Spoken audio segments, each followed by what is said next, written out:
Alrighty, welcome back to my channel, May Between the Pages. My name is Taylor, and today I am back with my wonderful co-host, PL Stewart, with another episode of Page Chewing. Today we have none other than the dynamic duo that is Talking Story. Both John and Jacob are with us today. So thank you so much for joining us. I would like to give you guys a chance to do a little bit of a self-introduction and let people know what you guys do in the book space. So I can pass it over to whoever would like to take that first. You're going to go first, Dad. How did I know? How did I know that? I mean, you know, that sounds higher brow than what we do. I'm not sure what we do in the book space. I'm not sure we can claim anything like that. We hang out, we have a good time. We talk about books here and how story and art and books and narrative can change your life and change your view and all kinds of stuff like that. So that's kind of our thing. And I think Jacob actually does all the work. I just kind of read books and show up and have a good time and talk about them. Jacob is the one that puts everything together. It is so absolutely true. If you're not doing the work, then Mom over in the chat is doing some of the work. I read books and show up. That's pretty much it. Honestly, that's a lot of it. Well, would you like to agree with that assessment, Jacob, or do you have other thoughts? I'll agree with some of that. I mean, with the amount that he reads, I would call it work. Because you read 100 pages a day, which I could only dream of doing. Which is not a big deal. For you. We'll leave it there. But I am Jacob. I read far less than my dad does. And I feel like I've niched myself comfortably in the IT help BookTube area, which I'm just happy to be here. Happy to read whenever I get to and talk books with people that are always incredibly nice. And if someone needs help with cameras and editing and such, I'll be here. Yeah. I was going to say you read far less, but you edit far more. That is true. Seems to me like a back end, front end split, maybe, is what I'm kind of hearing. But Definitely. At the root of all of that is a love of books, right? So yeah, well, I think Jacob got tired, and I think my wife got tired. My wife Amy got tired of me chasing him around the house with books and comics, going, "You should read this." And Jacob was like, "You're watching a lot of BookTube lately. I'll make you a channel. Like I could get you in touch with people that care, and you could leave me alone." and then what boomerang happened is like he was on. The more he got on, the more he started meeting authors and getting to know people on BookTube, and he caught the fever a little bit. Now he's getting involved in reading and coming at it a lot more than he used to. But yeah, there would be no channel without Jacob. I honestly can't work my phone. I read books and show up. That's really all that happens for me. Well, you've learned a lot since you've joined, which is Don't great. lie. I mean, no, I'm not lying. If anyone tried to teach you how to use social media like 2 years ago, let's be honest, I FaceTimed you to get on this stream tonight, which is a miracle. I'm very proud of you. Yeah, but I had to FaceTime you to do it. Technology, but you made the call. Technology, right? That should tell you everything you need to know, Taylor. Yeah. Yeah, well, it's very clear from the way that you two interact with each other. You've definitely got this, I used the word already, but dynamic duo kind of aspect going on here. And in the BookTube world, that is quite rare. Often it's a one-person show. And maybe we have people in the background that do editing, for some of us who are fancy. But a lot of us do it all ourselves. So it's really interesting to see the interaction between the two of you. So I'm wondering, is there any particular approach that you guys take to it? So let's say Jacob reads a book, he loves it, wants to do a review. How would you kind of handle what content you put out between the two of you? Well, I think we're waiting for that first review, Jacob. I would love to do a review of the Gallant. If we want to do that, I'd be really excited to do that.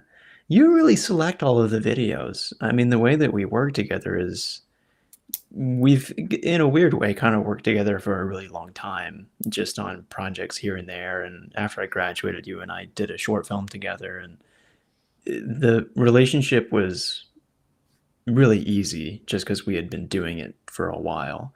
And I hear people say things like, well, you and your dad have such a great connection. It's like, that's just how we talk. This is normal for us. Yeah. My wife and I met building a theater company, and that's just what we do. We create and do stuff together. So yeah, the first thing he did when he graduated college was wrote a short film, and we went out into a cabin in the woods and shot it, and we all came back alive, which I think was the biggest victory. There were some close calls. There were some dicey moments. I'm not going to lie. It was not a great safe set at all. No. Yeah. Well, it's a good story afterwards, even if terrifying during, right? Yeah. It was fun. It was a great time. It was one of the most fun things I've ever done. So it's just kind of instinct for you guys to create together then, is what I'm hearing. There isn't really much of a conscious choice, really. Is that a correct assessment? Okay. I mean, I think you and mom maybe tried to raise me outside of it, because you and mom created together for so long in the theater company. And I don't know that I'm sure you wanted me to be in the creative space. Yeah. Here I am, and I think I just kind of got brought into the fold by default. It's interesting because some of the earliest things I remember is you saying, because we taught you, I wanted you to go into the sciences or something, so you could be a real boy with a real job. And some of the earliest things I remember you saying was, I want to be a paleontologist. But then even before that, I think your first sentence we taught you was cry havoc and let slip the dogs of war. So, I mean, really, how much of a chance did you have from the very beginning? You didn't try very hard to keep me away. It wasn't a well thought out plan. You need someone to be tech support, right? If you didn't do it, then where would you be? Exactly.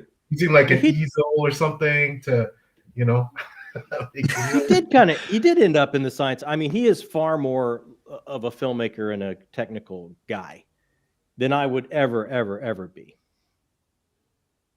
Well, thank you. That's nice of you to say. I couldn't get on the stream without him, so I have to say something. I want to just take a moment to pull up some of the comments in the chat just to see who's here. So we have hello, everyone. Excited for this one. Hi, Slay. Sorry, Slay. Late. I saw you in the chat on time, so I wanted to give you your shout out. Got BookTube. Enjoy their glamour shots on the thumbnail. That's all I may Jacob. or may not have stolen those from a thumbnail you put out. We were late, so we're getting called out for that. Like Napoleon Dynamite in your friend. Oh, there we go. My friend And Tammy. It's the head. It's all. It's not only just the fist under the chin. It's all about the head tilt. Oh, yeah. Also, no, it was not your guys. It was me. I was the one. Oh no. No worries. We were having fun backstage.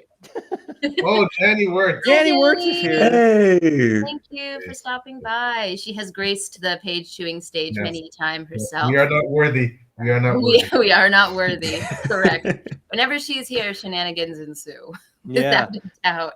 I mean, that's one of our biggies for 2025 is doing Wars of Light and Shadow. We got a big read along coming together. And Jacob has read The Gallant, the prequel novella, and he can't wait to. I mean, this is one that he can't wait to go into and go forward with. Yeah. Have either of you read Wars of Light and Shadow yet? Oh, I think PL's read it all. Yeah. PL, let me before I hand it over to PL, let me just say I haven't read yet, but he has been screaming at me before Danny had her renaissance. Like megaphone, to his credit, I'm at fault for not having read Janny yet. But I'll hand it over to PL because I know you're like the what's the word I'm looking for? The resident. I don't know the word that I was going to say there. Well, he's got the megaphone. He's the Janny Barker. He's the there we go. Janny Barker. Thank you for Janny that. Barker. Yeah, I will willingly be one of the Janny Barkers. No secret, she's my favorite author of all time, and this is my favorite series of all time. So, again, and I know you and Jacob, you and John have been also trumpeting a lot about Janny. And I mean, simply put, aside from being one of the most talented writers on earth, she's one of the most amazing people. So, I mean, it's right? it's unfair. It's not even a contest. Yeah. She's a perfect human being. She's perfect human being. She's just more talented than any of us could ever be if we dedicated our lives to it. And she's also the sweetest person you could imagine. She's so giving. She's full. She's generous. She's graceful. She's giving of her spirit and her talent. And she is she's been more than a help to us in artistic endeavors. And she absolutely wows me. To me, she is a perfect example of how an artist should live their life and try to give to other creative people and to their audience. She's really something else, man. Yeah, agreed. The best way I can describe my interactions with her is I feel like she's someone who doesn't pull the ladder up behind her. She keeps it down for everyone. That's a great way to say it. That is really good. That's 100% true. Yeah, that's a good analogy. And I mean, the wisdom, the knowledge in that brain. I mean, we had Taylor and I had an episode of Page Chewing that we affectionately dubbed the Big Brain Energy. So, we were talking about not being worthy. Check out this lineup. We had Janny Wurts, Dr. John Morrow, Dr. Philip Chase, A.P. Canavan. Like, it was like, I mean, I just sat there hoping, praying, not say things stupid. Just making trying to first of all, understand what's being said and take it in and just learn something. And it was just, so. That is the big brain crew, man, right there. I haven't really got a chance to talk to AP or John Morrow yet, but I mean, every one on that list has a PhD next to their name, pretty sobering. It was pretty. You feel kind of small, like primeval brain when he's amoebas. Like first man, like kind of like crawling, but but just also all of them, just warm, wonderful, incredible human beings. Just just blessed to be around them. So but definitely Janny.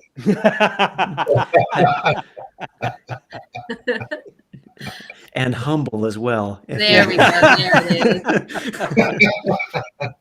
Yes, humble and down to earth. But so I guess if I can start off. So I watched your first video. Gosh. Oh no. Your launch video. Oh, there's Summery. How are you? She's so cute. He's not at nursery school today because this one has a little bit of a fever. So she just came up and said, "Mama," so she'll be with me for a minute here. So please continue. That's fair. That's totally fair. That's I might get replaced. Like, that's a host right there. You know what I mean? Co-host might be a job. Yeah. He does love the camera. It's a bit dangerous. Yeah. No job security here, PL. That's okay. Yeah, that's okay. That's a worthy replacement. So I watched the first video, and I think, the hype of everybody on BookTube was talking about talking story is coming, right? John Jacob, they're coming, and it was this big buildup, and I'm not sure if you're aware of it. No, I'm not. No. There's gonna be this new channel, right? It's gonna be off the hook, and sure enough, it was. And first of all, congratulations, because it's around a year, right? That you've been on the air. About a year and a half, yeah. About a year and a half. Okay, so congratulations on that. And if I'm not mistaken, I haven't checked last subscriber count. You guys are around approaching 10K, or are you over 10K? Is that, I know the algorithm, it changes back and forth. You guys are pretty close. I checked it recently. I think we're right at like 99.48 it says. So we got about 50 to go. That's crazy. So I didn't know that. Huge congratulations, huge kudos. That's a big accomplishment in only a year and a half. Like, I'm pretty floored. Wow, Yes. that's a testament to how beloved you guys are. And when I watched that first video, and so many things struck me. John was just so enthusiastic, just the energy he brought, and just it was just like you wanted to just buy in, right? And he was also, you could tell, he's just a great guy. And one of the first things he did was thank you, Jacob, for everything you were doing with the technical support. And I want to let maybe John and Jacob talk about that first video and the launch and what got you into it. But watching that video, it made me feel like this is one of those, and I want to hear from you, like this is one of those had to happen kind of destiny kind of thing. Like we kind of had to have a YouTube channel, and like that's the vibe that I got. So can you tell me, like, and I watched the video, but just from you guys, like what made you do this? What was the inspiration? And how has it been, doing this thing? Yeah. I mean, it's been great, but it didn't feel like destiny when we started. No, I was going to say there was no groundswell. It seems like we've been doing this a year for like the first 6 months. I truly think it felt like we were screaming into a paper bag and leaving it on the front porch to see if anybody would pick it up. But yeah, I didn't feel that excitement in the beginning. Go ahead. Buddy. I also love that, like, I mean, I think our first video is the one where you're standing in front of the bookshelf, Dad. Yeah. Is that what it is, P.O.? Yeah. I love that. That's our first video, and it's got like a decent look to it. We got a decent camera. You're talking about how much you love books, and then the next video that's like the first real video is you reviewing Elantris, and you're in this white void. Like our break room at work that you recorded on your lunch break. And there's this echoey audio. And then we went to the green screen. And then I really don't think that the channel kind of took off. Like you guys nailed it. You guys, I just looked at my wife's comment there. But I don't think we kind of really got any attention until both of us kind of came on and started to have a back and forth. In the beginning, like I would just bring home an SD card. I would do something during my break at work, or like, here, I talked about this book, and then he would take it and go put it together. And then I don't know what made us think, you know what, we should just start talking back and forth, because I really think it was that we moved to not recording at work anymore. We set up like a spare bedroom at home so that you could have your own little space to record videos. And it wasn't a spare bedroom, it was my office. So you were recording right next to my desk every day. Or you were recording every day, but we had an extra microphone, and I think I was yelling at you from off camera for a while when you would mess something up, and then we just thought, let's just plug this microphone in. Yeah. And then for the longest time, you weren't on camera. And then when you moved out of the house is when you got on camera, because you had another camera. So I really, the addition, me doing it on my own had no magic whatsoever. It was the addition of, the kid that made it happen. And Amy's absolutely right there when she's like, I do need to bring up, Jacob's young life was filled with watching iCarly, and he wanted his own streaming channel for like the longest time. He and his friends have started several and everything. And I think I'm not the most popular person in his life. The first streaming channel he builds that somewhat gets attention is with his dad. That has been an interesting relationship, because like I'm the younger generation that grew up with YouTube, and I mean, I feel the same way, but a lot of my friends feel like, really?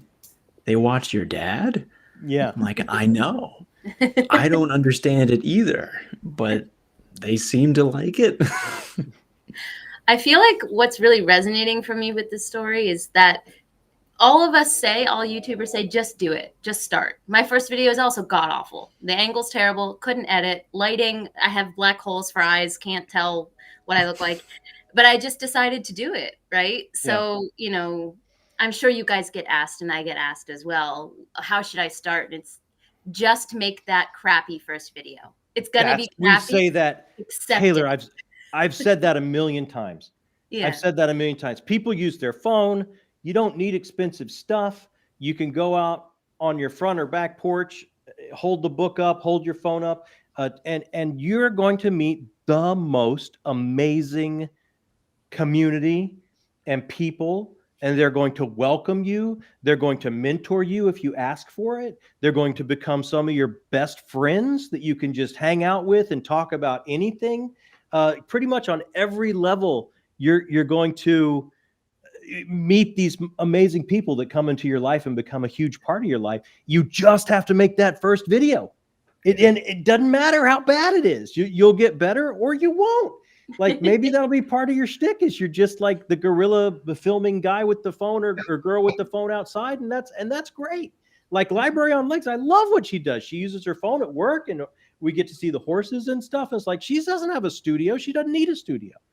Mm-hmm. Yeah, just make it fun. And I think also like lift the scariness off yourself. Make a first crappy 10 videos.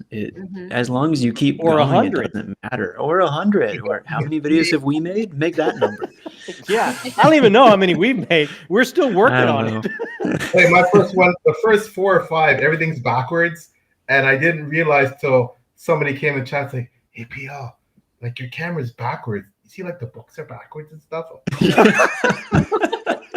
Oh, yeah, but it's all good. Like you said, it's all good. I made them, right? And yeah, it's cringy, like Taylor said, but I look back to and have a good laugh, right? When I watch, like, you know. And it's there's no better way to learn than to just do it.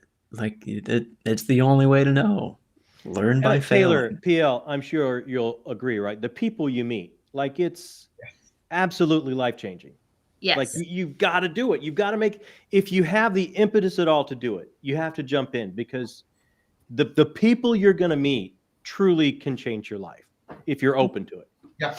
Yeah. I've had people come to Japan and message me, be like, "Hey, I'm in Tokyo. I don't live in Tokyo, but I can't always go there." But they're like, "Hey, I'm here. Can you meet up?" And just like that connection would not have existed. Literally across the world. That's amazing, though. I've met up with, my friend Tammy, who's actually in the chat now. We met up in Tokyo. She's like, "Hey, I'm here." And I was like, "Well, I can be there." So it truly is life-changing. And I know that you guys have talked about, I think you went to Dragonsteel, right? And then PL and I went to Glasgow for Worldcon. So I think we had a similar kind of realization that these people are real. You got to tell us all about that. What was that we met? We met in person. For the first time. Really? That's awesome. That's amazing. Glasgow was like, I did have panels I wanted to go to. Didn't see one of them. I just spent the entire time with people. I was like, so I paid to meet people is what I did. But it was fantastic. We felt the same way. I mean, we did make some panels, but a lot people will say, well, like, what did you do? Did you do this? Do you do this? Like, I just hung out with some, people that were in person. Like it was just like a magic that they were there and had 3 dimensions, and we were in the same room. It was just so cool to be in one place with everybody. It was really neat.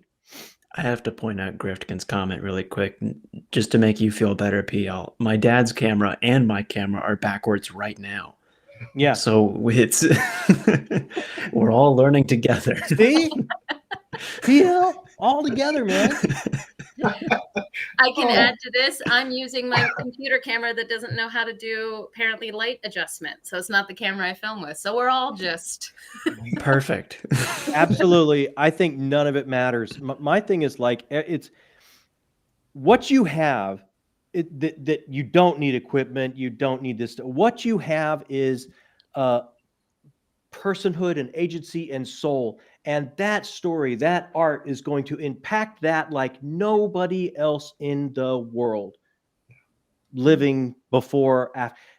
You are so singular and so individual, and your interpretation and your taking in that story and saying what it meant to you, what it brought to your human experience, how it builds a connection to other people going through the same type of experience. That is what's important. It doesn't matter what camera you have. You're talking about story. You're talking about art. You're talking about what it means. You're talking about how it motivates us, moves us, and teaches us. That is what's important. That's what you get out there and talk about and say. And everybody's opinion is valid because we're all singular and magical. And it's a miracle that the star stuff came together to create us just the way we are. Sorry. Right? Sorry, That's what you need. That was my fault.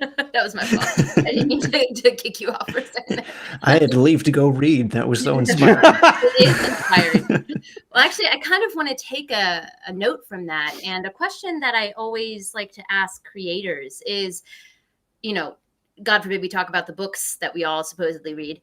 What is it about having this platform talking about story, right, and things that you love?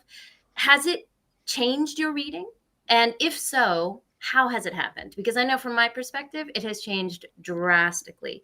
The number of genres, the amount of diversity that I read, just from older translated works, from older protagonists, from younger protagonists, reading middle grade, not just adult. Like, I have expanded so drastically in my reading. And I'm curious to know if you guys have had that experience, and how so, if you have.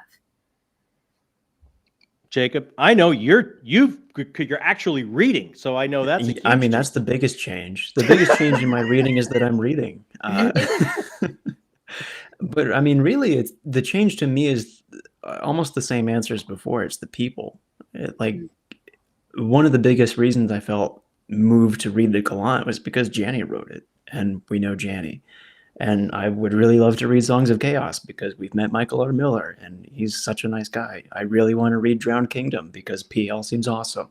And I bet his book is awesome. And like books, plural. We have them all. Yeah. And the other person that's pushing me to start those is Janny, PL. So it goes both ways. That barter situation goes both ways. But I mean, that's it for me. That was one of the biggest reasons that I started reading Empire of Silence, is that it wasn't enough for me that everyone told me how much I loved Sun Eater. We had to meet Rockio, and I had to go, yeah, this guy's great. I bet his books are great too. And they are. Yeah, absolutely. It's drastically changed mine too. I came to BookTube as a viewer first because my reading wasn't going great. You know, like I had my old favorites that I always picked up, and I would,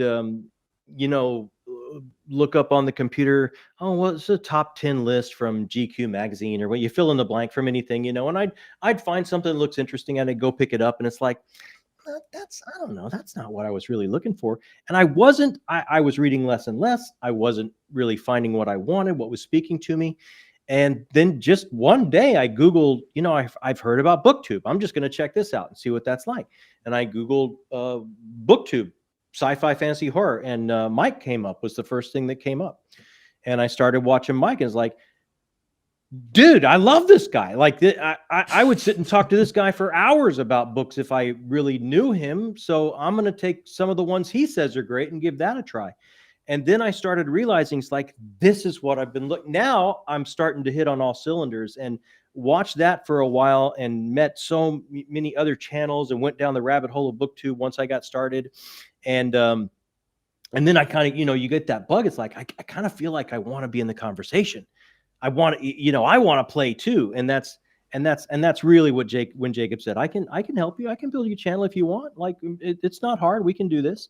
So he kind of did that for his old man. And now with people like PL sending me their work, or just viewers sending me things that, this story touched me, I want you to give this a try. I don't have bad reads anymore. Like, the cream of the crop comes my way. People just want to share stories with you. And each one of them is amazing. And it's totally changed my reading habits. Like, I didn't read that much fantasy before, and now I find myself reading a great deal of it. Wow, that's incredible. Yeah, the fantasy shift makes me happy, as that's my wheelhouse, of course. But yeah, I was deep into horror, a little bit of sci-fi. Fantasy was, I was deep into the Rift War when Feist was first putting those out. I did pick up George R.R. Martin. I did do Patrick Rothfuss. Like, if it had a lot of buzz or was really big, Scott Lynch I did. Like, these that would filter down to where I was at. But I had no idea who Brandon Sanderson was. I had no idea who Joe Abercrombie was. I had no idea indie publishing was even a thing. Like Mm-hmm. all of these amazing artists that are pushing the envelope, trying to find a new structure, a new way to tell their story, and trying to build an audience on their own, because just waking up in the morning and looking at themselves in the mirror and not doing that is a lie to who they are. Like this amazing movement I had no idea about, which has just been, Mm-hmm. I mean, I try and read one a month at least now, because it's just, it's phenomenal stuff. It's an amazing movement. It's this, it brings me happiness to see it. Mm-hmm. Yeah, PL was one of the people responsible for getting me involved in the indie scene, and here I am a SPIFBO judge 3 years running. You know, so I Are you really? Oh, wow. Oh, that's Yeah. awesome. That's so cool. not Man, individually. I'm part of a team. That's so much work, though, right? Like that's got to be so much work. It is a labor of love. Let me Yeah. just say. I don't know how people do it as an individual judge. I got to be part of a team. Like I can't read that many books. That's a lot. PL, Janny's hyping you up in the comments even now. Yeah. Oh, Janny is just, she is just so incredible. We were chatting a bit before. Oh, Look at this. Look at this. fabulous.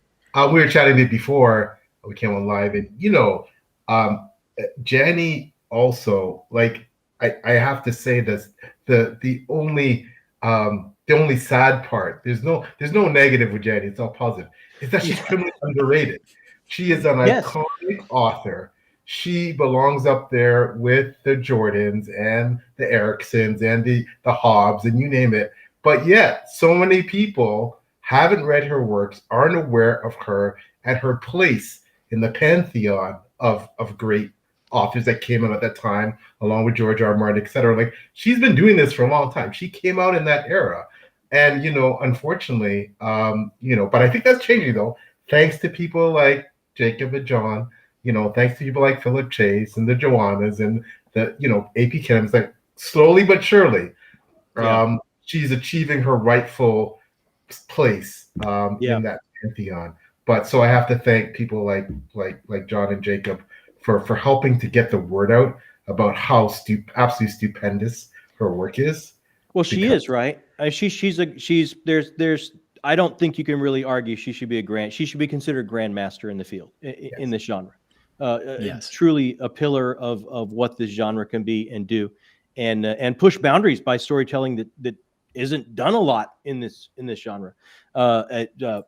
Britton Samoki do just asked, where should I start with Janny? What would you say, PL? I would say to Ride Hell's Chasm. I think that's a great start because it's a standalone, gives you a really good idea of the kind of stuff. I mean, I haven't done Awards of Light and Shadow, but to me, I think it gives a good idea of the kind of things that you can expect, and then you can grow from there. Yeah, I totally haven't read. Go ahead, PL. No, go ahead, Jacob. Sorry. I haven't read To Ride Hell's Chasm, but I would say probably start there just because it's contained as a standalone. And when you read the Gallant, you can tell, oh, this world has so many mysteries that it feels big, even though it's just a novella. So I would start with something contained. Yeah, I concur. To Ride Hell's Chasm is actually my favorite science fiction fantasy book of all time. It is my absolute favorite. And it is, I think a lot though, and also it's, I mean, of course, it's Janny Wurts. It's stupendously well written. It has everything you want in a fantasy book, but it's also, to me, the themes really hit home on many levels. So on a personal level, so I think that's another reason why for me it's just elevated just a bit above everything else. So, but yeah, when it comes to Janny, you can't go wrong in anything, anywhere you start, to be honest with you. But I do say though, and I'm going back to what we mentioned about her being iconic, specifically when it comes to series. So because when I said she's criminally underrated, in that I will say that especially Wars of Light and Shadow is underrated as that masterclass series, along with the Malazans and the Wheels of Time and the Realms of the Elderlings. Like that should be mentioned more with those series as a comparator, right? Like that's like that. Go and read her main series. It's obviously, with these long series, it's a labor of love and it's an endeavor because you're investing in 6, 7, 8, 9, 10, 12 books in a lot of these series, right? But it is so worth it, and the payoffs right? When you can look back in these series, and of course I'm including Jenny's series here, when you look back at something that happened in book 1 and you get that payoff in book 10, 11, 12, and you're like, yeah, wow, right? It's just phenomenal. Yeah, I love to see the architecture like that. Like, oh, the breadcrumbs, I should have seen it. I should have seen it. And yet still it's such a great shock. But it was there all along and it paid off. Oh, that's such an amazing feeling, right? I just love that. I love that so much. I'm actually quite curious, as you both mentioned, well, Jacob, just reading, but I know that sci-fi and fantasy is what you happen to be reading, and that fantasy, sci-fi is becoming more prominent for you, John. Are there any other authors that give you that feeling? Like for me, this is The Dandelion Dynasty by Ken Liu. Oh, I haven't done that yet, but I do have some beautiful. Oh. This is a Ken Liu Stan account, okay? You got me onto that. You got me. If Taylor's responsible for Dan for me, and it blew me away. It's now one of my top series of all time. It blew me away. I have the broken binding editions. That's how much I know I'm going to love it, and I want to read it. Before even reading it, I ordered those special editions because everything I hear, it's going to be, oh, this is going to be one of those series for me. But I haven't done it yet. Mm-hmm. You guys know TBR Mountain, man. It's so hard. It's so hard to squeeze 5 chunky books in there. Like I say, I had no idea who Brandon Sanderson was, and we kind of decided, well, I'm going to catch up on the entire Cosmere. I'll do 1 book a month, and I'll be done by Dragonsteel 2024, and we'll go to Dragonsteel as kind of the kickoff to get the Wind and Truth. And so I've been doing these chunky books for a good while. Now that's done, so I'm excited to get into some other things, and Dandelion Dynasty is absolutely up there for me. Yeah, he just has this, you can tell that it was purposeful. Everything was purposeful. And that kind of hindsight view is so enjoyable to me as a reader. I mean, Sando's another one who does that. As someone who read most of the Cosmere in 1 year, I think you did probably attest to that. Well, I was similar as well. I started, when I first started BookTube, he was one of the first names that I heard. So I did exactly what you did. And I was like, well, now I got to know about this. So I read what was out in the Cosmere at the time, which I think was up to 10 Words of Radiance was the one that was out then. So I read up till that. But he's another author that gives me that feeling, right? Yeah. So do you have any others that leave you in awe when you finish a series and you're like, wow, they planned this all along? Yeah, new ones. I mean, I think I kind of got a bit of that. Not so much the architecture of the structure of the story to pay off by the end, but a bit of that, but not as much.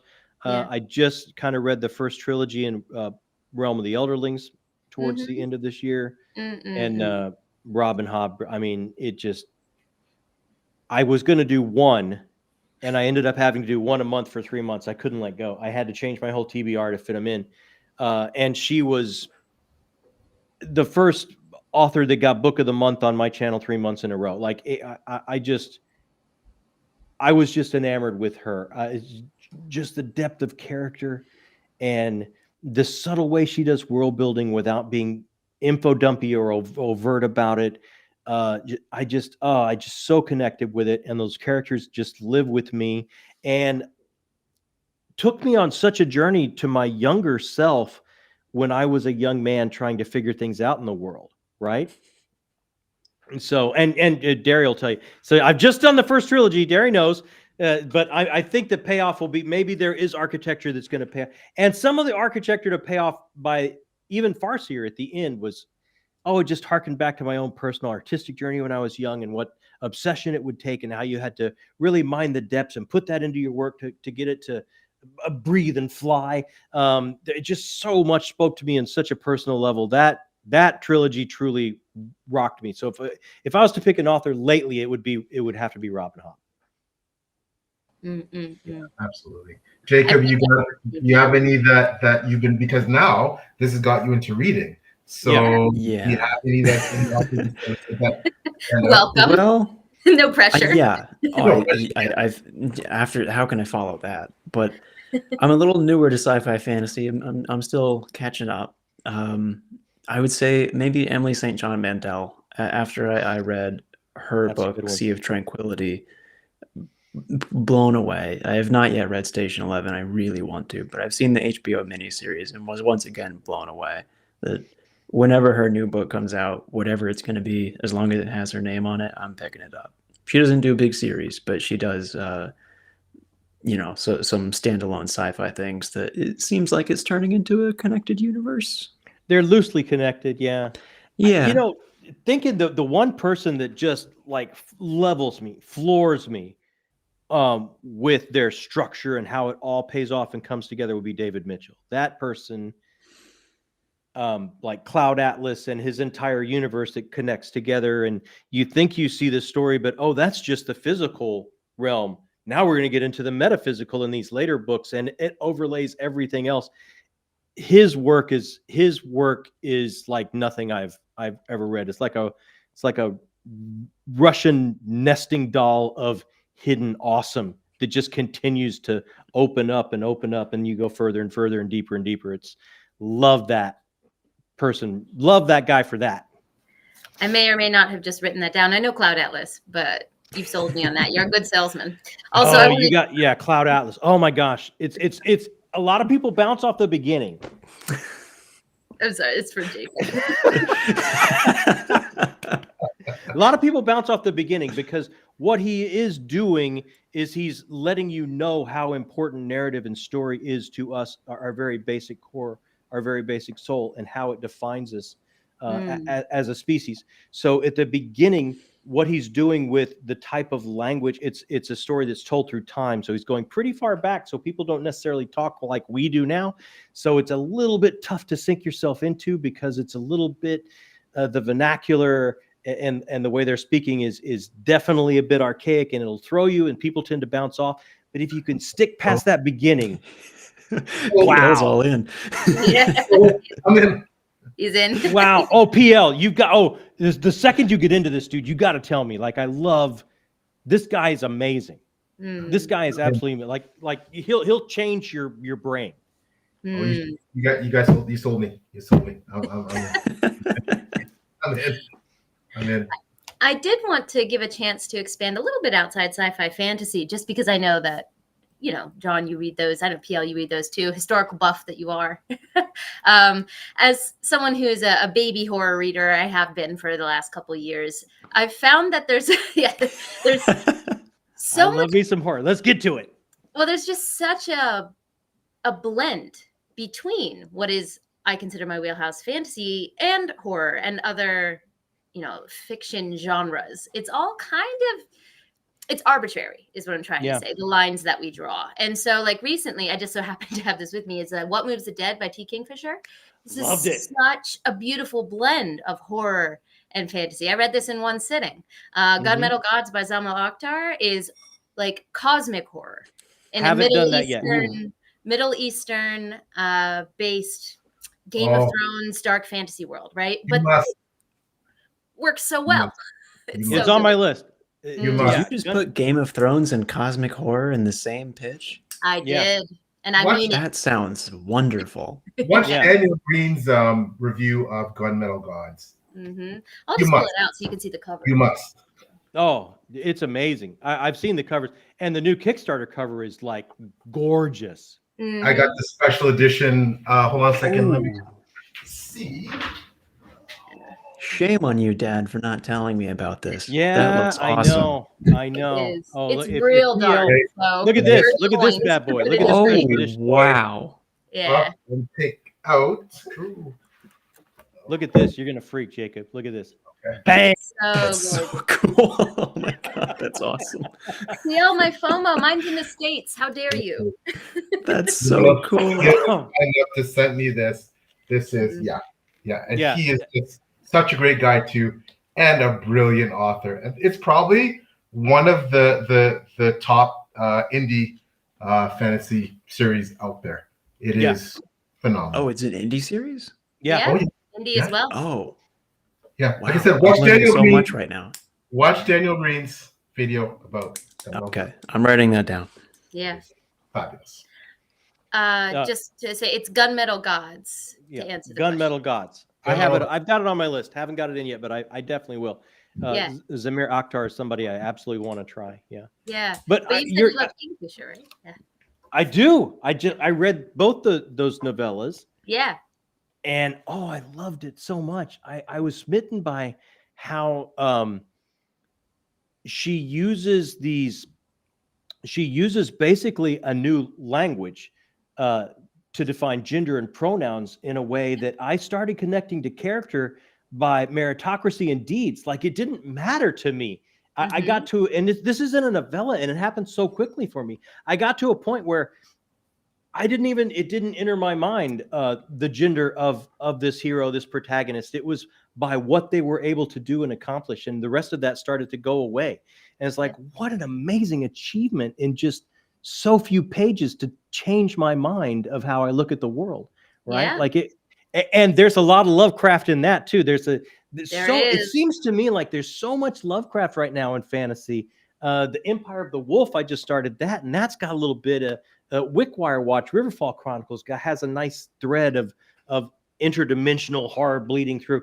It just seems like it's kind of permeating so much of the fantasy genre that I'm picking up lately.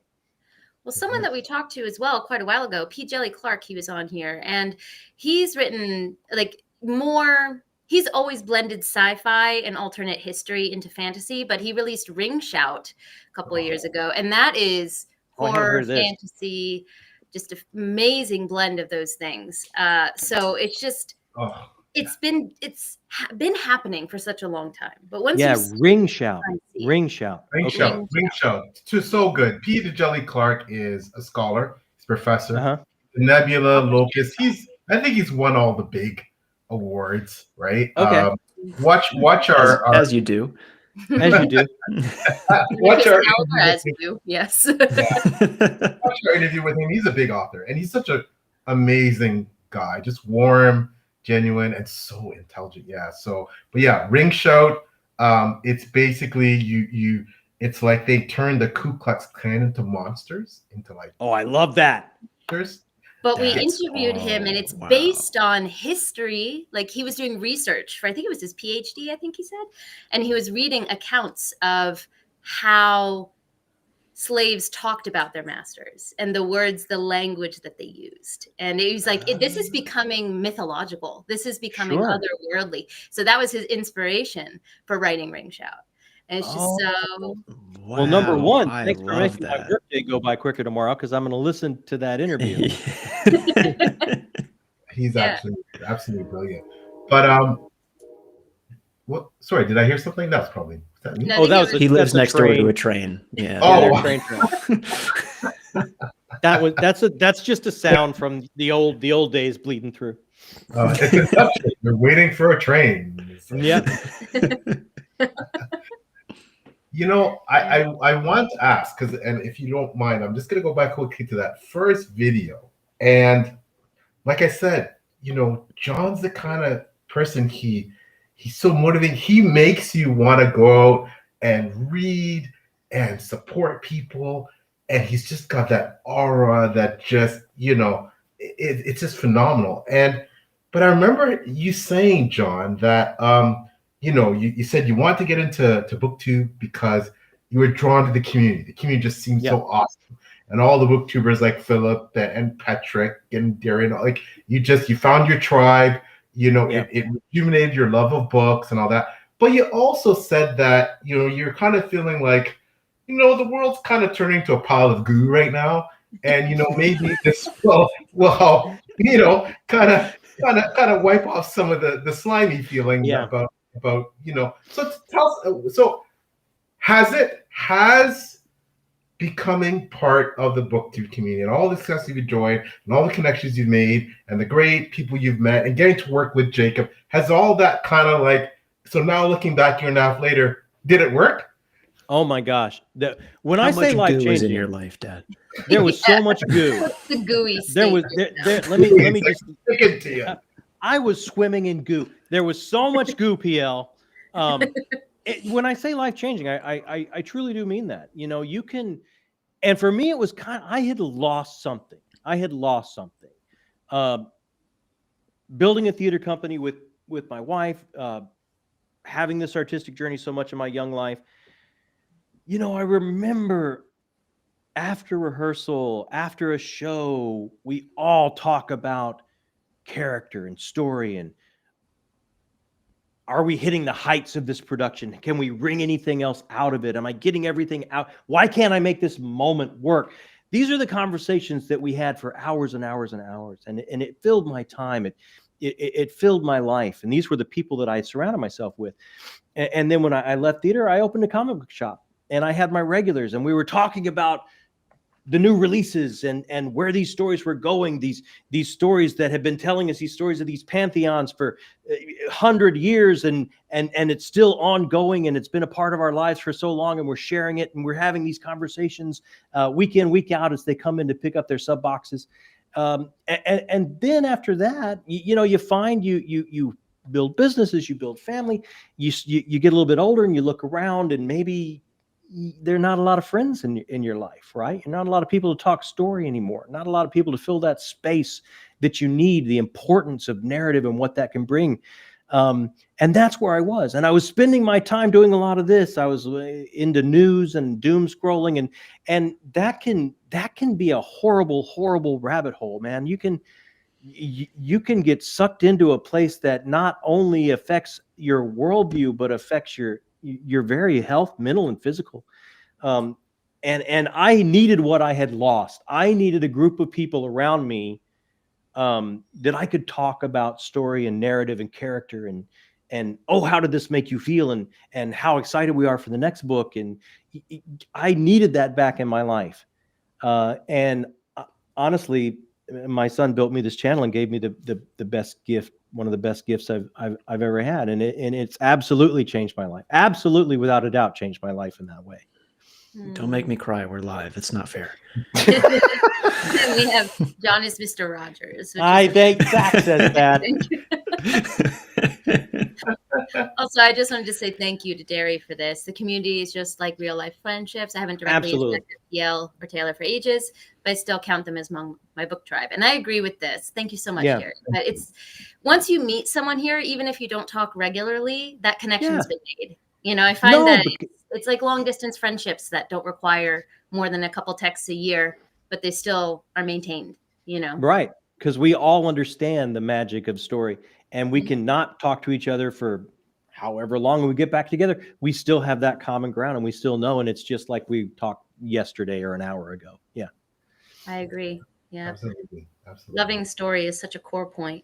There was one thing before we move completely away from like channels and more content-based discussion and more into the love of story. I did have one last comment or question that was content-based that I like to ask everyone who's a content creator.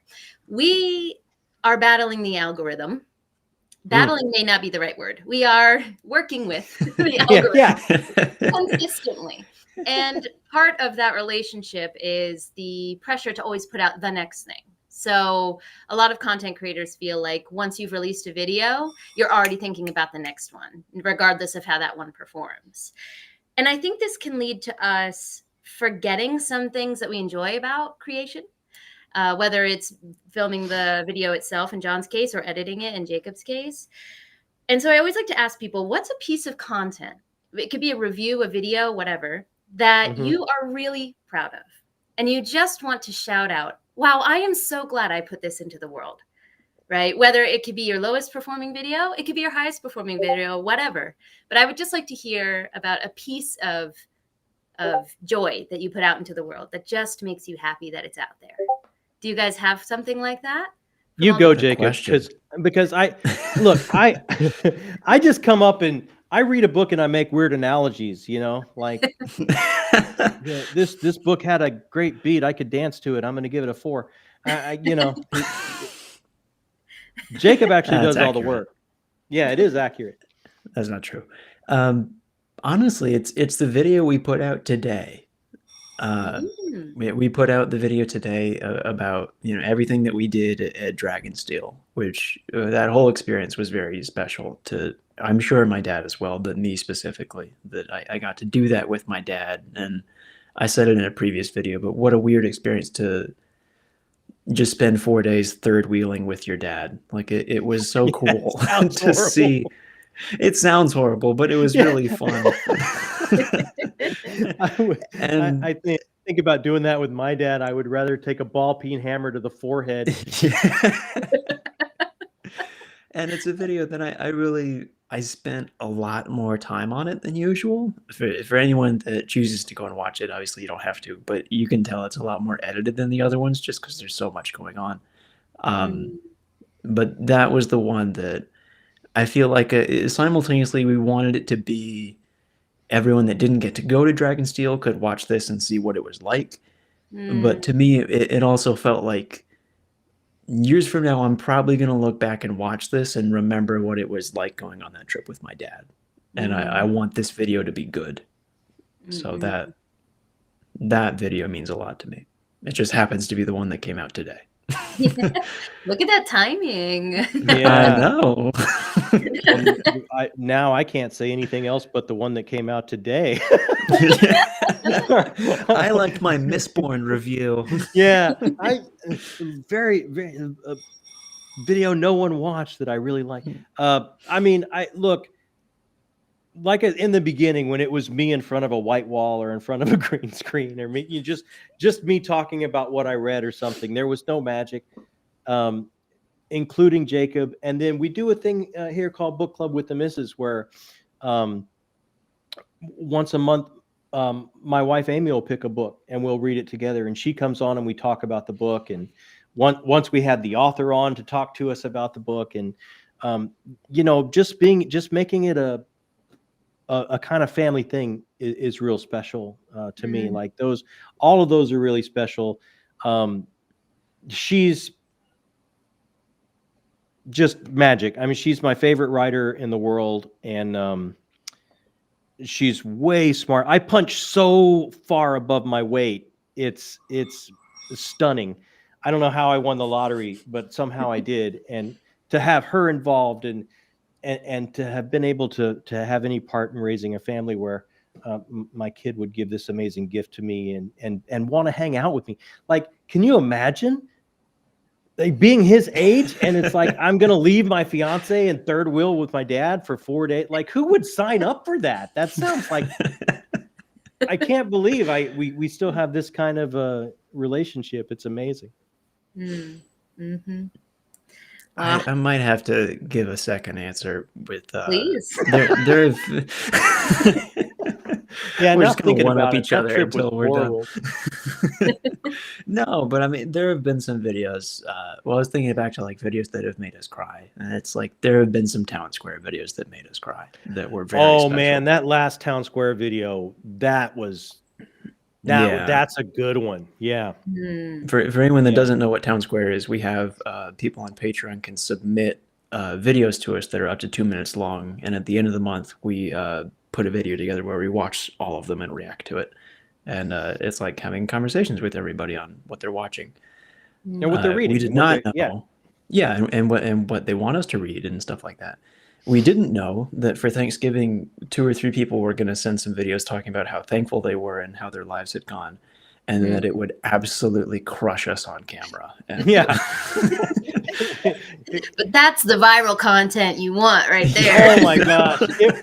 Taylor, it was ugly. I looked at, I all of a sudden, like every family get together I ever had, and my grandfather did the big prayer at the table, and he would break down like every holiday. Like I became that watching this video. It was like oh my gosh, they just killed me. Oh. Those are such heartfelt, beautiful answers. Like, thank you for sharing that with us. I really appreciate it. No, thank you. Yeah. That's a great question. Thank you. Yeah. I always ask because I find that when who did we have on? Andrew Watson. We had him on, and he said that one of the things he enjoyed the most was his Junji Ito review that he put out. I hadn't read it, which is a Japanese horror mangaka. And it was so inspiring to me. My next videos, while that inspiration still lasted, were the best edited things I ever put out. Right. So I find that when I ask people this question, it's it goes both ways when I go check out what people have mentioned, which I always do. So I will be watching your vlog. Oh, okay. Today, for sure, in the town square. So it was the November one. The November one. Got it. Yeah. Noted. I believe the video is actually called John Cries or something like that. You know what you're doing, Jacob. You know what you're doing. Yeah. Just to tell those in the chat, unfortunately, I'm going to have to cut out a little early today, so PL will take over after. So I only have a little bit more time before I have to run out. So I did have one question, if PL will allow me to take over the airwaves for just one more question before I go. That's all up to PL. It's all right. We'll have fisticuffs after. Absolutely. But I'm just curious what you're actually reading now, because we're at the end of the year and there's this time warp between Christmas and New Year's where time does not exist. And if you're a reader, all of us are trying to either finish our current read or jam in a couple more. Like, it's just a very unique reading time when everyone's home and in their pajamas constantly. So I'm curious if you have something that Bjell's laughing at me, but it's true. So I was wondering if you had any specific goals for something you definitely wanted to finish this year, or a current read that you are really enjoying and maybe you'll close it up. Like for me, as I said, it was a Ken Liu Stan account, so it's not surprising, but I have The Paper Menagerie by Ken Liu, his collection of short stories. Every single one of these has made a tear or two leak from my eyes, and the one that I just read had me bawling, so I'm reading it slowly. But because I'm like, I can't read more than one of these at a time. But I do want to finish this by the end of the year, so I'm about halfway through, loving every second of it. So I'm curious what other people are kind of reading at the moment. Well, how far into Wind and Truth are you, Dad? I will be. I mean, that's the answer. How a lot of us are reading Wind and Truth. So I'll be on page 1100 by the time I go to bed. Okay. So I'm close. Very close. Closer than me. I was doing vlogs leading up to the release of Wind and Truth, and I was on track, and then I wasn't. So I'm still, up to the It can happen. So yeah, I like another 240 pages or so. I should be done by Saturday if I stay on schedule. I love that. What about you, Jacob? I'm getting into The Lesser Devil. I'm in a weird spot right now where I wrapped up Empire of Silence, and I have a little bit of time before I need to start reading Curse of the Mistwraith, Janny's first book in Wars of Light and Shadow, to be on track. I see you, PL. To be on track for the big discussion we're doing in February, because I know it's going to take me a long time. So I thought I'll just squeeze The Lesser Devil in here, and just with holidays and the amount of work going on, it is taking longer than I planned. So we will see what happens with Curse of the Mistwraith. I'm only slightly concerned. I feel it in my core. My goal was 75 books this year, and we're looking at 37. So, life happens this year. 37 is still impressive. Thank you. 37 is great.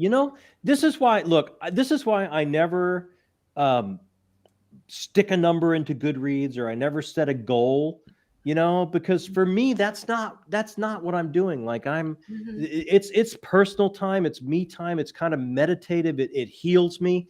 And it's not a race. It's not a quantity driven thing. It's it should be the entire opposite. 37 is astounding. Thank you. Yeah, it's something, you are the voice I need playing in my head. It's an internal monologue I'm working on. Someone clip that. Yeah, there we go. It's my mantra before I go to bed. Yeah, Derry, 37 with a baby. Derry, 37 with a baby. That's. Thank you. You guys are so kind. Thank you so much. But I am curious, PL, do you have a book that you're trying to squeeze in during the time warp at the end of the year? Yeah, right now I'm in the middle of reading. It's bizarre. It's mind bending. It is surreal. It's like dreamscapey. I recommend you watch Jimmy Nutt's review of this book, The Fabulous Jimmy Nuts, who's an amazing booktuber. The Fabulous Jimmy Nuts. Yeah. That's his new catchphrase. The Fabulous Nuts. Right? I told Jimmy, man, he's Carson, he's Merv, he's the best. He is the best. Yeah, he's awesome. It is Black Leopard, Red Wolf. Britain loves this book. Yeah. And I tell you, you have to be, I don't think you can prepare yourself for this book. I think you just have to go in, experience it, and just read it and not analyze or think too much, because there's just no point, right? It is, yeah. I actually started that book, and I started like this was long before BookTube. Like this was a good while back. I was very excited about the release. I ordered in a signed copy, and I started it, and I couldn't get a hold of it. Like it moves differently in its storytelling journey than I'm used to, than anything I've read before, and I couldn't wrestle it. But I think now that I've been reading a lot more, I think it's time for me to try and pick it back up again and see what I can make of it. I totally get it, John. I thought I was gonna dial it in, and I'm not a DNFer. I'm one of those people. Me neither. I rarely, and I wouldn't say I DNF'd. It's like I saved it. Like it's still on my shelf. It's like this is just I don't know what to do with this right now, but I'm going to come back to this. Yeah. I think once you get past the first 100 pages, I know for some people it's like I can't read a book that's 400 pages, and I need to get past the first 100 pages to actually. But trust me, you'll be rewarded. And because it's told in that in the African storytelling style, it is just. But it's so unique, and the author's a genius. Like if you read up on the author, he's a genius. It is just one of those books that you just have to just go with it. Don't question it. And as you keep reading and you get used to the style, and there's it's very dark. It's very dark. Yeah, that's not a problem with me. But it is so poignant, and it is so the love of writing is he's a genius. It is phenomenal. So yes, Britain, it is a brilliant book. I don't know how I'm going to review this book when I finish it. It is just surreal. But I've read another great book I read recently that got me in that vein. Was reading Sleeping Worlds Have No Memory. I haven't heard of that one. Barsikoff, and fantastic gentleman. Met him at Worldcon. Just interviewed him on my channel. He's an amazing writer. The original short story that Sleeping Worlds Have No Memory was based on was nominated for a Nebula. It is just phenomenal. So I got in that headspace to read that kind of book, kind of mind-bending book. So I think that prepared me well for Black Leopard. Yeah, and it's not fair for me to say Black Leopard was experimental in any way. It's just coming from the cultural roots of that style of storytelling was so unfamiliar to me, and it's completely a me thing that I absolutely want to fix. And I want to, like, this is why I'm excited about reading, getting back and reading some more manga. Is I want some of that cultural difference of how to tell a story to kind of shake my head like a snow globe a little bit and let things resettle, because sometimes you can get kind of stayed in those rhythms of the Aristotelian arc and that type of the hero's journey thing, and you need something new. So I'm glad you brought that up, PL. I need to pick that back up. Translated works are phenomenal for just flipping your world upside down. As someone who lives in a culture that is not what I grew up with, I face it, daily. It's such an amazing source of growth. I actually read a series of short stories by a Korean author. Oh, what was it called? The Origin of Species and Other Stories. And that blew my mind because the storytelling is almost all dialogue. There's rarely any exposition. But the exposition is done through what's not said in the dialogue, which is so East Asian. I can't even tell you. It's all about what's not said rather than what's said. I love that. Yeah. Well, it's interesting. The book club with the missus, she oftentimes we just did an Argentinian author. Her name was Zweibach, and it's like, I'm not going to remember the name of the book. Maybe she'll hit me in text here with the name of the book. But it was so different and so haunting. Like it just sticks with you in this way that a story of a haunting wouldn't, because I've read millions of them, but this one was so original to me because it came from such a different place culturally that I hadn't gotten all the rhythms and the patterns down. And it's great to be shaken up like that. Fever Dream. Yes. That's it. I've heard of Teamwork. Yeah. Thanks, Miss Minton. Teamwork. Yeah. That's awesome. Taylor, I just want to ask you quickly, do I have to log in and log out? No, I think you should be able to host. I think I should just be able to leave individually, which I'll do in a moment here. Well, Taylor, it was so wonderful spending time with you. This was amazing. Thank you so much for the invite. Oh, of course, anytime. And I always tell people the connection's here now, so line of communication is always open. Before I go, though, I do want to pull up Slay here. Thank you so much for your generosity. Oh, yeah. That just made my heart so warm. So thank you. There you go. Hit me up with that, PL. There was I've only read the first book, Slay, but oh my goodness, wow. I speechless. That series and that author is going to be one of my top authors. Really? That series is, just don't look for, frankly, any hope. That's what I hear. That's what I hear. Realistic as all get out. It is. Yeah. So abandon. That sounds like the perfect book for Slay. Yeah. Before you enter, and you're fine. So yeah, I feel prepared for it because I have been told that. So I'm ready. I am actually looking at this PL, and I'm not seeing a me leaving moment. So let me see. I think I can log out and then come in via the host link, and then I'll head out. I think that's probably best. So let's try that before I leave. I don't want to abandon you guys. I'll be right back. Okay.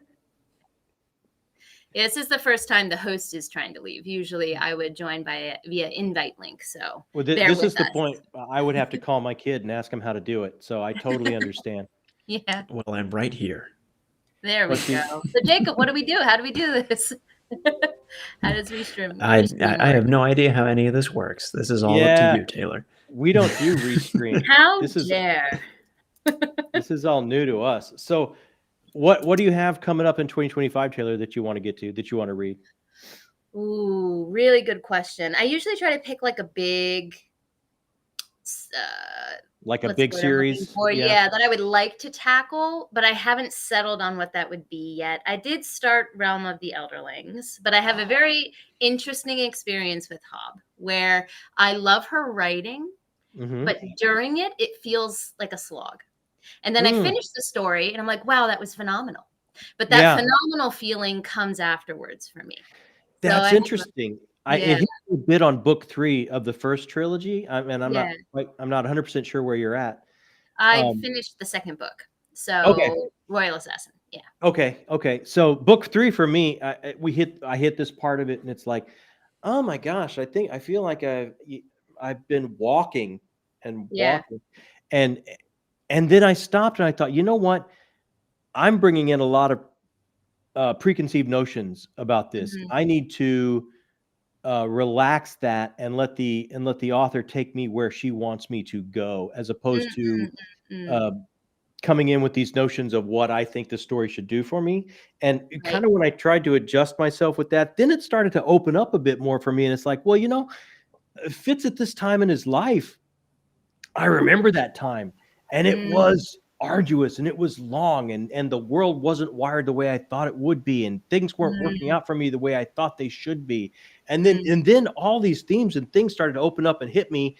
And it took me back to when I was a younger person. And it was all because I had to let go of that preconceived notion of pace and storytelling and those kind of things that I came in with. Yeah, I think pacing is part of that for me, where I feel the sluggish feeling. So, but because I do recognize something I often say about her, somehow she makes words feel cozy. I don't know how. Like the sentence isn't cozy, but those words fit so beautifully together. So I think her writing skill is stunning. So I do want to get back to it eventually, but I'm not sure if that's going to be the biggie for the next year. Another one people have been yelling at me for years is Malazan. I got that. I've got Janny Wurts. I've got a lot of things. So I haven't settled on it is the answer. Well, I hope you pick a great one, Taylor. Thank you. I plan to. But I'm going to try to leave gracefully. If something happens to the stream, PL, yell at me right away before I start work and we'll fix it. But genuinely, this is a wonderful way to start my morning, and have a great rest of the stream, gentlemen. I'll talk to you soon. Well, thank you, my friend. Thank you so much for having us, Taylor. It was That's great to meet you. Ever to hang out with you. So. You guys are so lovely. And everyone in the chat, thank you as well. I'll see you guys in a bit. Bye. Bye. Oh, yeah. We're still here, right? We're still here. And there were three. Oh, you never know. It's just, no Jacob here behind the helm, eh? So you can't depend on me, right? It could get you gotta dicey. handle it all by yourself, PL.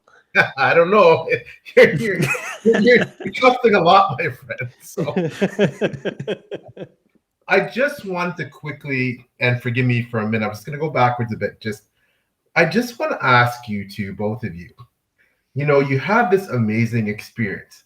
It's clear that Mrs. Minton, yourself, Jacob, I'm not sure if there's more in the family, but it's a family affair.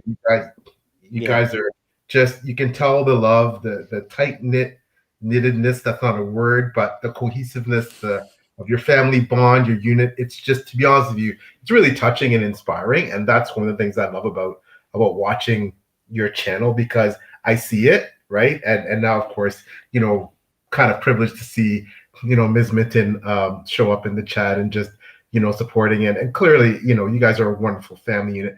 Is there anything that surprised you about doing this thing as a family? Like, have there been surprises that you can share that have come out of that perhaps you didn't expect, of doing specifically a BookTube channel together? Jacob, I want to hear from you first, if that's okay. Yeah, I mean, the first thing that comes to my mind is more the book that we wrote together than the BookTube channel. I mean, I feel like the reason that Mom got involved with the BookTube channel was because we finished a draft of the book and she ran out of things to do and got really antsy. So we gave her the social media. That's true. That tracks. While we waited to start the next draft.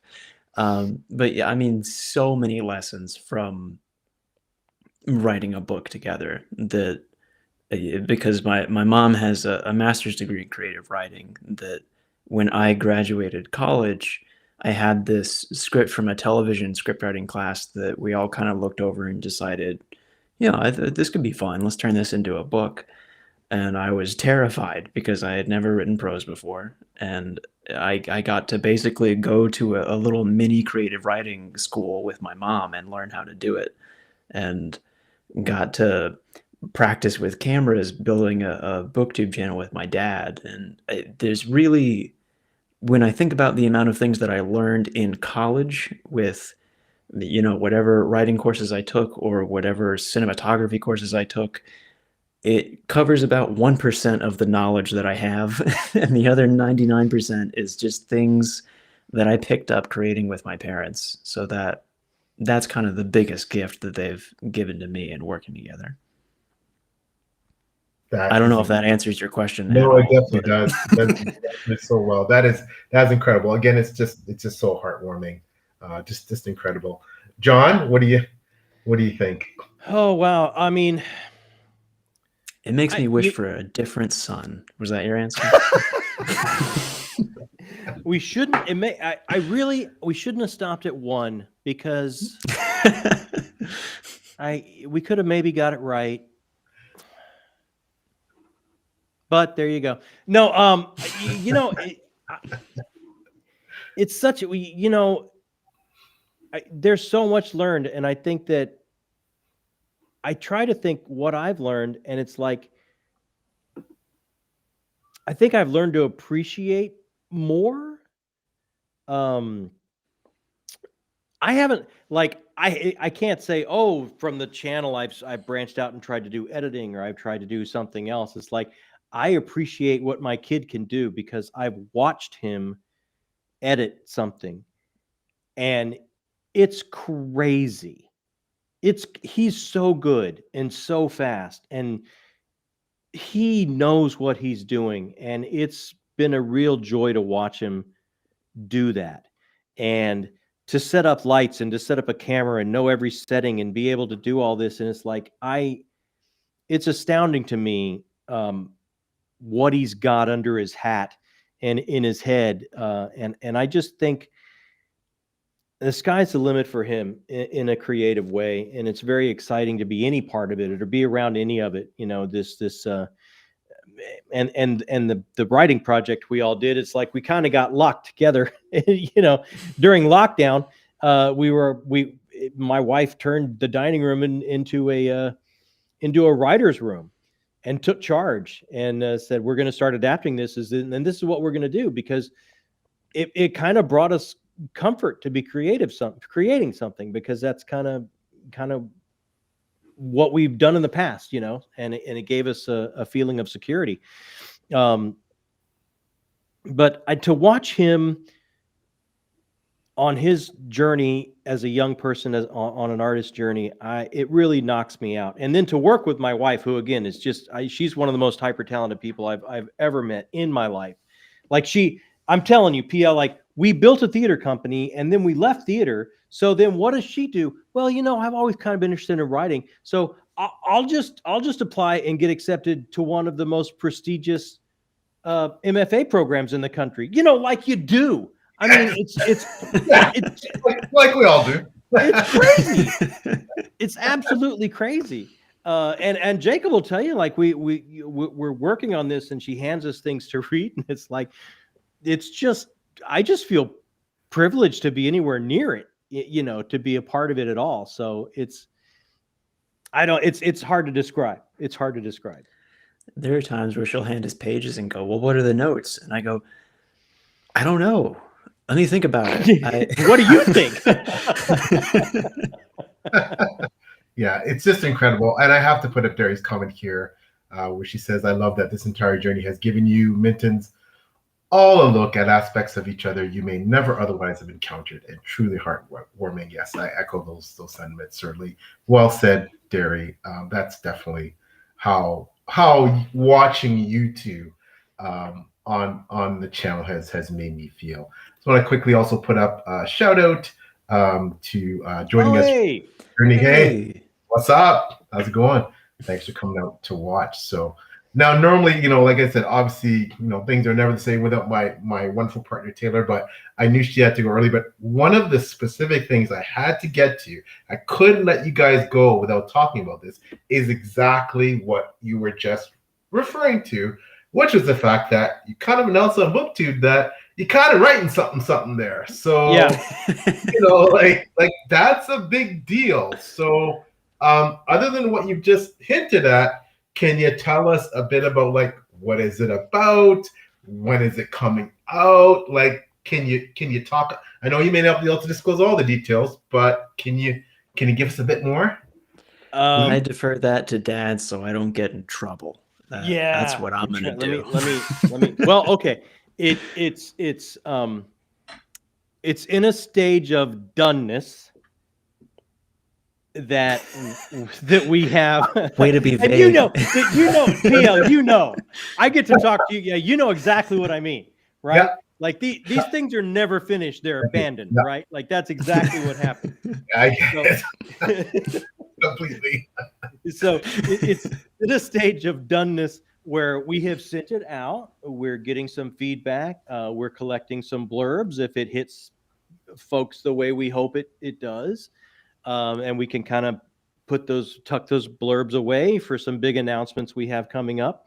What I can tell you is it is a what are we saying? It's a Lovecraftian apocalypse in 5 acts. Wow.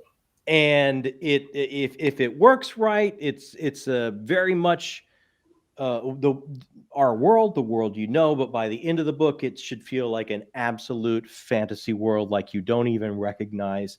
And it should have a wonderful thread of satire that hopefully will get some chuckles through it. and some unbelievable characters. And it's kind of structured like an epic fantasy, even though it's cosmic horror, to where a bit of a fellowship is coming together on a global stage to address what's happening. Wow. I think everybody's like, oh my God, how can I get a copy? I think well, let's hope. this is evoking right now. So, I mean, and that's, I talked earlier about big brain energy. I think, between Miss Minton, Jacob and John, it sounds like it's going to be amazing. The big brain energy is all Amy. I'd have to agree with that. Yeah. I mean, Jacob's original idea. We all worked on it. That's why we're saying it's written by J.A.J. Minton for Jacob, Amy, John, and it's 2025. Everybody will have a shot to grab a copy. Wow. Okay, so I think it's fair to say mid 2025. I don't want to say the actual date yet in case something goes horribly wrong. Yeah. Like some of these people could come back to us without a blurb and say, "You should not put this out." No one should read this ever. No one should read this. I doubt that highly. So I just want to confirm. So judging by what we think, so this is going to be self-published? Yeah. Yes. Yeah. Mm-hmm. Okay. So if I may ask, and obviously, self-publishing. I mean, a self-published author. I think it's a marvelous way to go.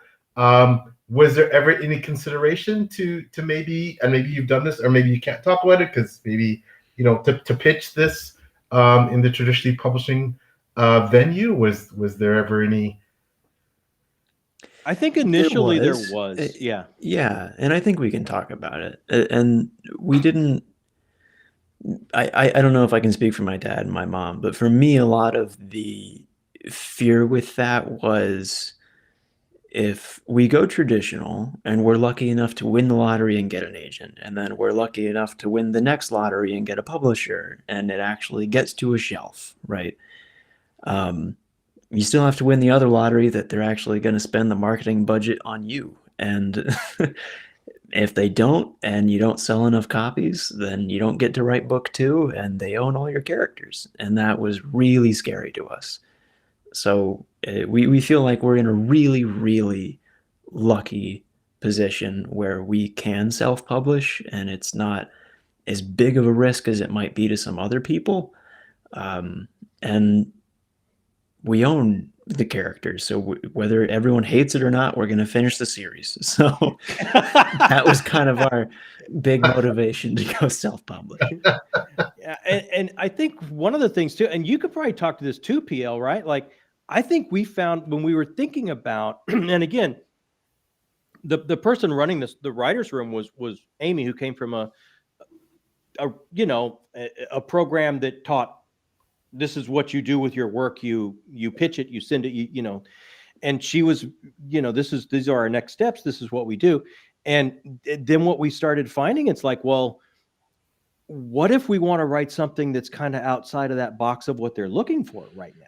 Or what if we want to write something that, maybe it's a hair over the amount of words people want at this moment to market? What do we have to start putting ourselves in a box to make ourselves marketable, or do we just let the story speak?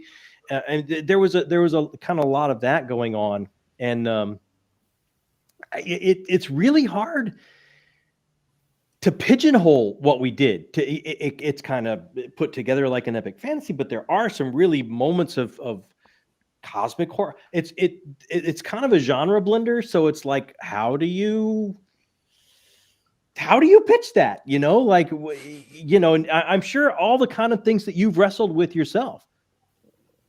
Yeah, and you know what? Ultimately, I'm not sure how you feel. I'm guessing that's the same. I couldn't be happier with the decision I made to go self-published. And I think the more I'm in this industry, and I think you'll find the same depending on if you stay with that model, I think you'll find there's just so many advantages. I'm not saying there's not. Listen, if somebody backed up a truck full of money to my door and said, "Hey, PL, We want to publish, like, and here's 6 figures to do, how many books that, like, come on, like, who's gonna spend that? You better call me, brother, because you're taking that deal. Yeah. However, that isn't happening at the moment. So, and I'm having so much fun doing it this way. And I got 20 plus books planned in this universe, man. Like, Wow. this is just 7-book saga. It's just the beginning. So, and I can put out a book a year. And that's part of my issue because, I'm getting up there. You see this gray here, right? So, you're looking great, man. Come on. I know how you feel. I published my first book at 51, so I'm 55 now. So even if I'm blessed with a long life and the mental faculties, I might get those 20 books, maybe 30 if I'm lucky. Before, you have to think about that, right? And I can put out as many books as I have the ability and tolerance for. And I'm publishing a book a year right now. I still have a full-time job, but I'm publishing a book a year. Even the fastest turnaround at the trad level. There'd be no way. There'd be no way.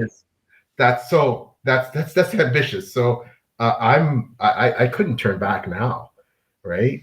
So But I think the indie movement is also at a spot where some people are saying indie is giving trad a run for its money in the comments right now, but the walls of people expecting lower quality from indie are crumbling down. There's a lot of great indie stuff out there.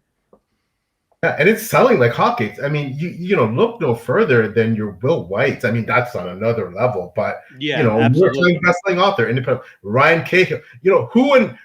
How many traditionally published authors wouldn't take Ryan Cahill's sales numbers and popularity? Right? Yeah. Who wouldn't? Who wouldn't? Absolutely. That's and again, the creative freedom. And there's so many more options, especially in the hybrid publishing. There are just so many options. So I think what it comes down to for me is that I'm gonna have fun and finish the series, God willing. I got book 5 coming out in the spring. All right. 5, and then I'll have, if I'm on track, I'll have 6 and 20, book 6 in 2026, and book 7 2027 series is done. And then we'll see what happens. But as Barry said, golden age for authors and readers, especially with self-pub. And you do feel, I think Jacob you do feel like you're part of this revolution, right? It really does. Thing. Yeah. Yeah, right? So, and it's exciting to be part of that, and like you touched on earlier, you get to work with your cover artist. You get to pick what things look like. You get to really release it your way and be part of that community. It's really powerful to be part of, and powerful to see other people taking part in it. Yeah, exactly. Huge shout out to Brain Books, my sister from another mother. We share the same birthday. She's an amazing booktuber herself. Shout out, Alicia. Hey, what's up? Thanks for coming by. I also want to quickly mention that I know that Okie Dude's working on his own novel. So good luck to him on that. I'm sure it's going to be awesome. And a quick thank you. Thank you very much. Let's see. You're so kind. I do. If you guys do ever get into the series, I have a couple of deep dives going on different channels. Alicia is leading a great one. I am getting into those this year, 2025. Wow. That they are on my indie stack to get into this year, without a doubt. Oh, I've heard too many. If I don't, I think Janny's going to come for me. and if not her, Dr. Chase will be right behind her, because I get the same thing. And finally on that note, Jerry says, what if you guys put this out and it absolutely blows up, right? Yeah, as she said, some agent is gonna be surfing around going, the Mintons, have you ever thought about coming over to the other side? And that's, I think there's just so many options. Yeah, right? I think that's true. And you kind of hit on it. I think that the people, here we go. There's so many people.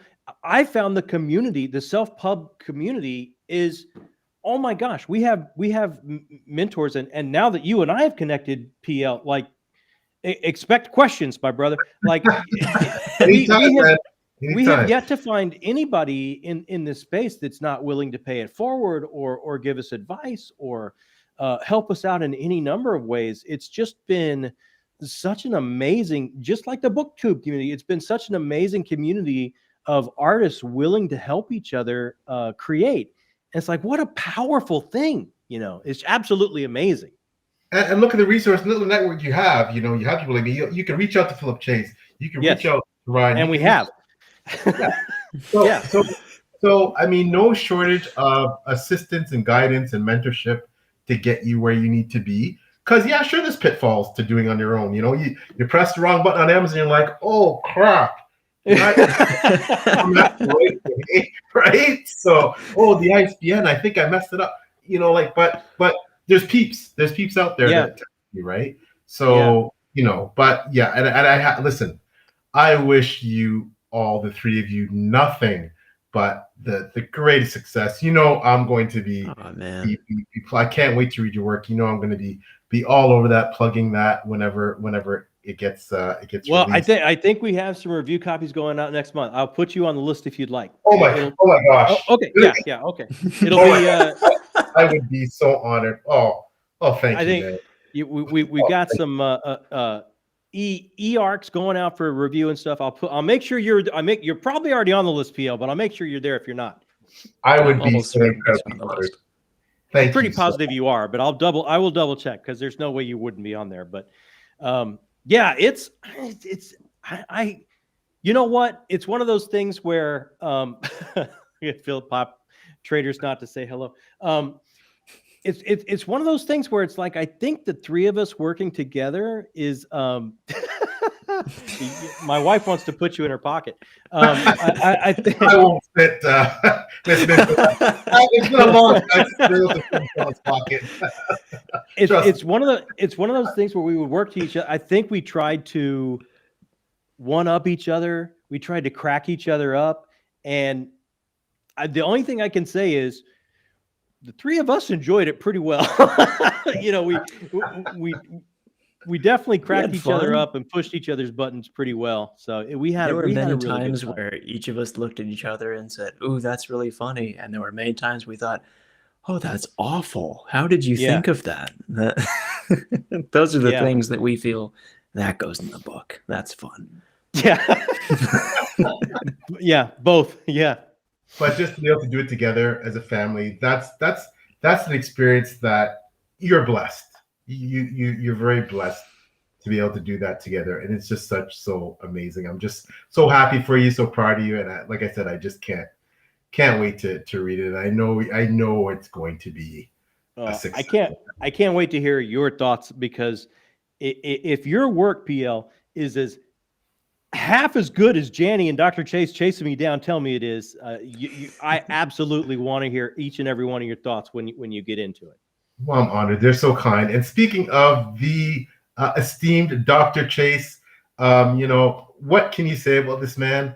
You know, he is, you know, again, I talked about beloved when it comes to you guys. Yeah, I think he's one of the most beloved people on BookTube, and one of the smartest. We talked about it as well with the big brain thing, and an absolutely fabulous writer. Yes, fabulous writer. And you know, you talk about a self-published series that blew up, the Dan trilogy. You know, no slouch there, right? No, and I just think it's just getting started.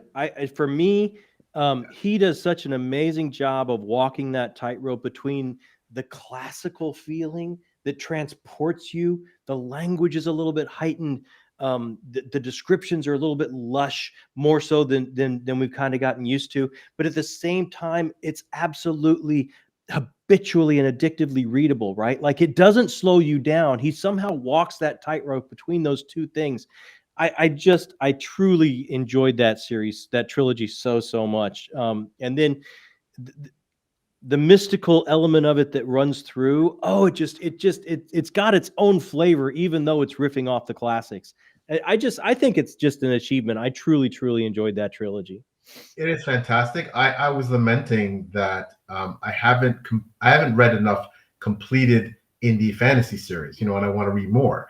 And but in the ones I've read that are completed, and that's on me. I mean, there's lots of completed indie sci-fi and fantasy series out there. Philip's series is certainly near the top, the upper echelon, right? That it is just incredible.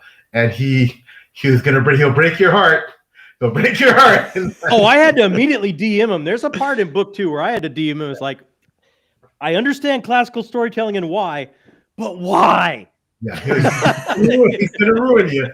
He's gonna ruin you, and he also has that John Gwynne-esque style skill with crafting heroes and battle scenes.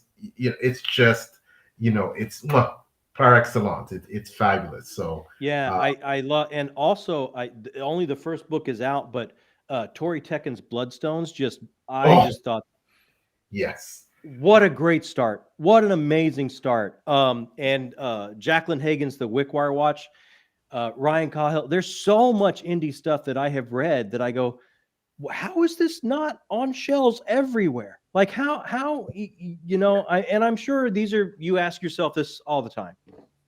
Yeah, but you know what? The industry is changing. It's evolving.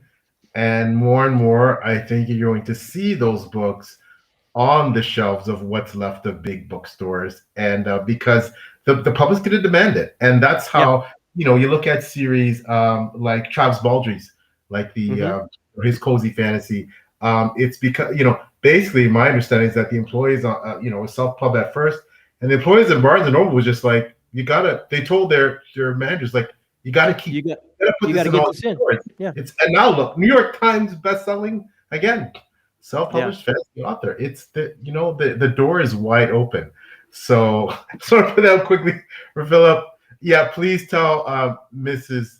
Chase that yes, her husband is absolutely a brilliant writer. So she hopes she can hear that. So listen, I know I've kept you guys for a long time. You've been so generous.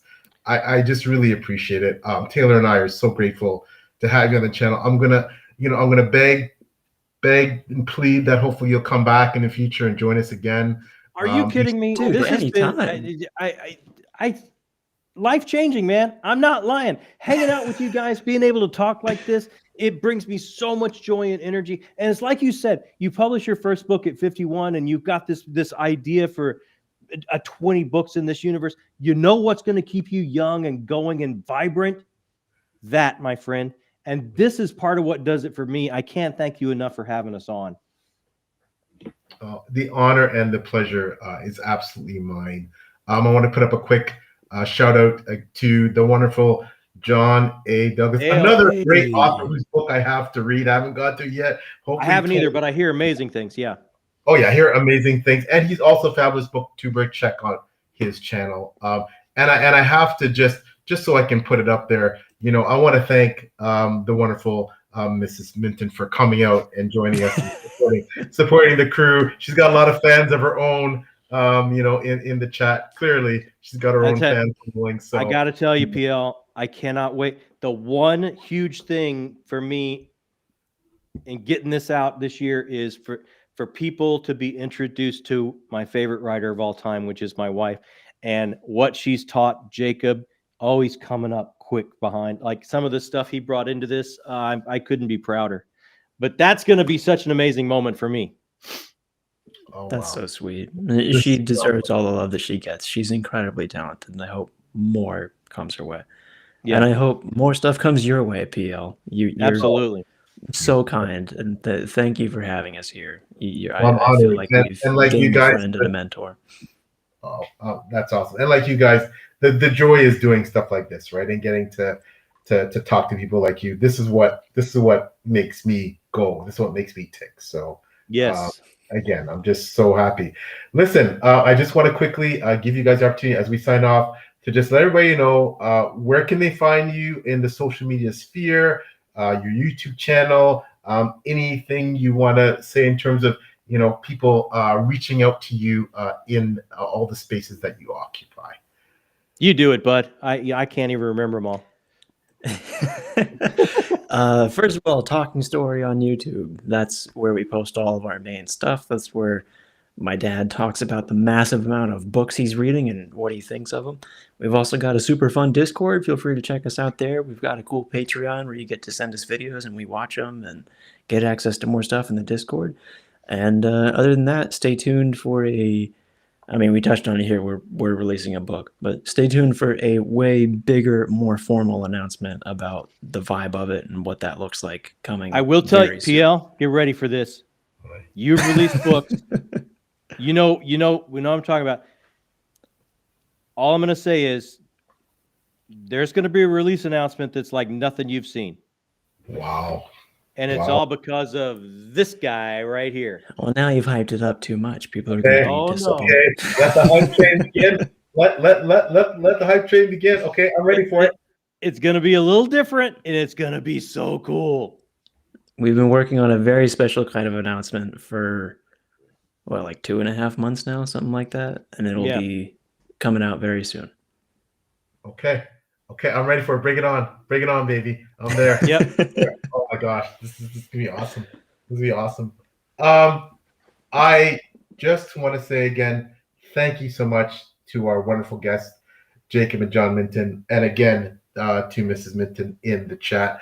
Thanks to everyone in the chat who has joined in this live, and everyone who's going to watch it on the replay. You are what makes this type of long form content really special, and why we can't get enough of it. Quickly, PL Stewart, Drowned Kingdom Saga 7847. That's my channel. My partner, Made Between the Pages, who had to leave a bit early. Her channel. She is an assistant editor with Before We Go blog, as am I. Shout out to the wonderful Beth Tabler and the whole Before We Go blog crew. You can find Taylor's reviews, my reviews on Before We Go blog and on Goodreads. So typically in terms of the space, you can usually find beside Taylor like places like this on page chewing on both our channels. Also the books, www.peelstore.com. The Drowned Kingdom Saga, 4 books out now in the series. 5th one coming out in the spring of 2025, A Pack of Wolves. So that is where you can find about the books.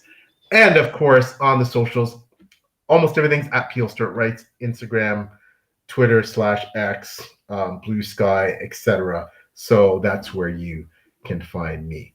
But dude, that's how you do it. You just list it all off like it was nothing. PL knows what he's doing. Hey, I just gotta before we go, PL, I have to thank you for being amazing and cool, because I know how my kid's brain works, and now he's going to have to pick up another book to read, because there's no way he's not picking up Drowned Kingdom now.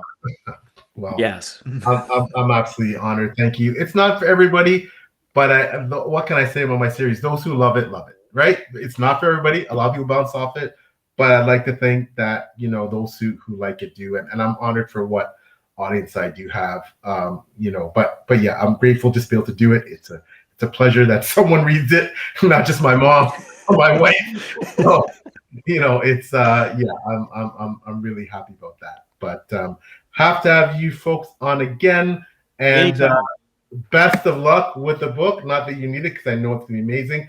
Continued best luck for the channel. I'll be watching all your content, and once again, everyone who joined, thank you, and we will see you again soon next time. Take care.